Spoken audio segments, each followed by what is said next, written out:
Un homme tombé d'une échelle, inconscient. Des secours dépêchés sur les lieux. Il s'agit là d'un accident simulé par les équipes d'urgence de Millerville, près de Washington. Particularité de l'exercice, ils ont affaire à un patient de forte corpulence, une situation de plus en plus courante aux États-Unis. Déplacer la personne sans risque du point A au point B, c'est-à-dire de son habitation à l'hôpital, c'est vraiment difficile. Une civière normale peut porter jusqu'à 200 kg. Celle-ci, équipée d'un treuil, peut supporter près de 700 kg. Seule différence de taille, son coût de 25 000 $. Aux États-Unis, les ventes d'équipements paramédicaux pour obèses ont doublé ces 5 dernières années.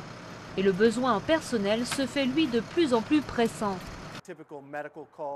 Lors d'une intervention classique, on envoie 4 personnes. Pour des patients obèses, il faut jusqu'à 10 personnes sur place pour assurer une prise en charge efficace.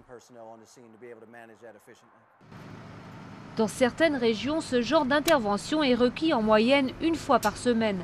Les dépenses engendrées sont prises en charge par les municipalités.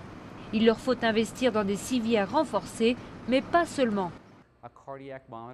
Les moniteurs que nous utilisons pour surveiller le rythme cardiaque des patients, dans certains cas, on n'est pas vraiment sûr d'un point de vue scientifique qu'ils soient aussi précis que lorsqu'on les utilise sur des personnes de poids normal de 90 kg.